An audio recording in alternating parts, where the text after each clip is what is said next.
गरिमा, स्वागत है आपका जमजम न्यूज में। आइए देखते हैं खबरें। एक देश एक चुनाव को मोदी कैबिनेट की मंजूरी। संविधान में होंगे संशोधन, जबकि इस संशोधन को लेकर 32 दलों के द्वारा समर्थन दिया गया, वही 15 दल इसके विरोध में है। इंदौर के बुद्धिजीवी लोगों का कहना है कि यदि एक देश एक चुनाव संविधान पास होता है तो निश्चित ही समय से लेकर पैसे की भी बचत होगी। जिस प्रकार चुनाव अलग अलग चरणों में होते आए हैं, जिससे आचार संहिता के चलते सभी विकास कार्य पर रोक लग जाती है, ऐसे में यदि एक ही समय पर सभी चुनाव एक साथ होते हैं तो निश्चित समय की बचत के साथ ही शहर के विकास भी हो सकेंगे। आइए जानते हैं इंदौर शहर के बुद्धिजीवी का क्या कहना है। 1952 से 1967 तक देश में एक साथ ही चुनाव होते थे, लेकिन बाद में चुनाव को अलग इसीलिए किया गया ताकि देश तेजी से प्रगति कर सके। एक साथ चुनाव कराने के लिए हमें संविधान के अनुच्छेद 383 और 172 को बदलना पड़ेगा।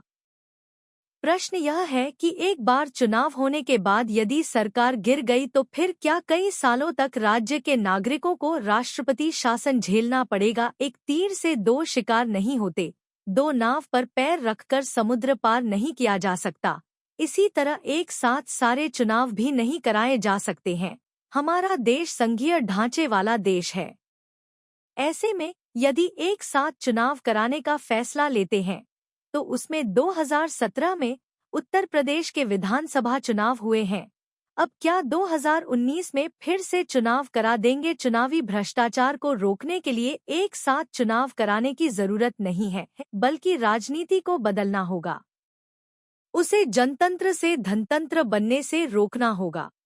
इलेक्शन बहुत महत्वपूर्ण हो जाता है, क्योंकि आज भारत का जो उद्योग है पूरे विश्व को चैलेंज दे रहा है। हम तीसरी वैश्विक आर्थिक व्यवस्था बनने जा रहे हैं। अमेरिका और चाइना के बाद भारत का ही नाम मुखर रहा है सभी। भारत में सबसे बड़ी बात है कि एमएसएमई और स्टार्टअप इंडस्ट्रीज जो है वो बहुत तेज़ी से आगे बढ़ रही है। और यदि वन नेशन वन इलेक्शन होता है तो एमएसएमई को इसका सबसे ज़्यादा फायदा मिलेगा और स्टार्टअप को मिलेगा, क्योंकि जो सरकारी तंत्र है वह पूरी तरह से मुक्त रहेगा दूसरे कार्यों से। आप देखते हैं कि चुनाव में सभी प्रकार के दूसरे कार्य कराए जाते हैं, तो सरकारी तंत्र के साथ साथ शिक्षा का तंत्र भी लगा रहता है, फाइनेंस का तंत्र भी लगा रहता है। तो यह सभी तंत्र यदि फ्री रहेगा तो यह उद्योगों के और स्टार्टअप के विकास में या सेवाओं के या उत्पादों के निर्माण में अपना सहयोग दे पाएगा।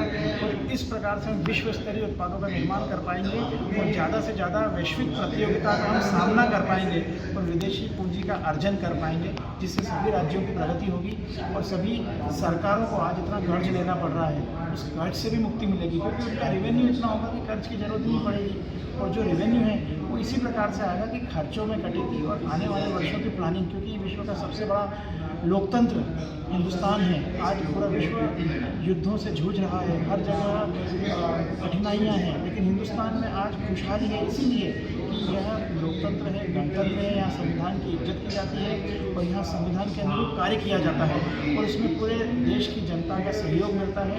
और यह एक महत्वपूर्ण यज्ञ है। इस यज्ञ में सभी की आहुति यदि एक साथ डलती है तो सभी का समय और धन की बचत होगी। बताइए, एक देश एक चुनाव को लेकर आप क्या कहना चाहेंगे? भारत देश के प्रधानमंत्री आदरणीय नरेंद्र मोदी जी ने कल एक देश एक चुनाव, एक नेशन एक इलेक्शन पर जो स्वीकृति प्रदान की है वो अपने आप में बहुत ही प्रशंसनीय है।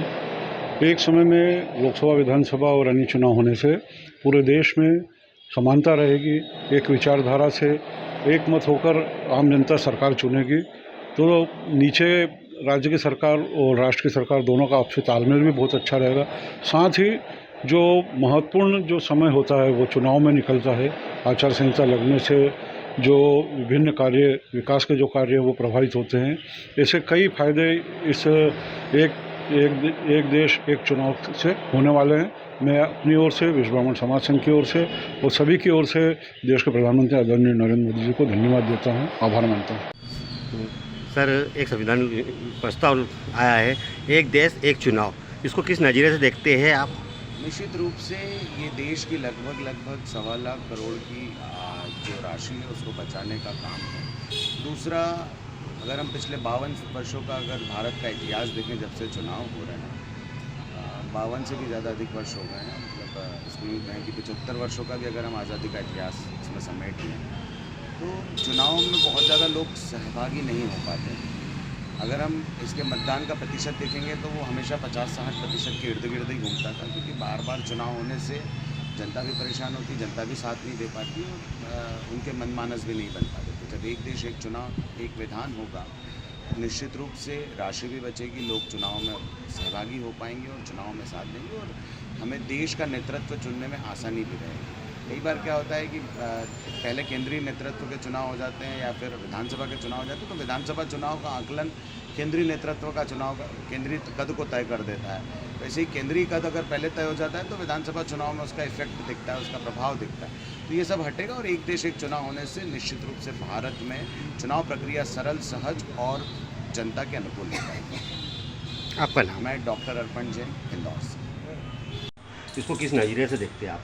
पहली बात तो यह कि सर्कुलर जारी हुआ है, अभी इसकी फुल तरीके से इसको अमेंडमेंट नहीं किया है। जब तक अमेंडमेंट हो सकता है आप कुछ कह सकते हैं, पर अगर ये जो प्रधानमंत्री मोदी ने करा ये बहुत अच्छा शासनिक कार्य है, क्योंकि इससे क्या होता है कि एक देश एक चुनाव से पैसा बचेगा, समय बचेगा और दूसरी चीज़ें हैं कि व्यवस्थित चुनाव हो पाएगा।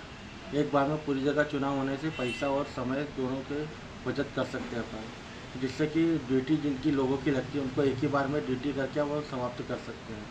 और जो लोगों ने कहते थे कि जिससे कि मशीन की चोरी हो जाती है, ये हो जाती है, वो भी नहीं हो पाएगी, क्योंकि एक दिन में ही सारा चीज़ होगी तो कहाँ का क्या क्या कर सकते हो आप।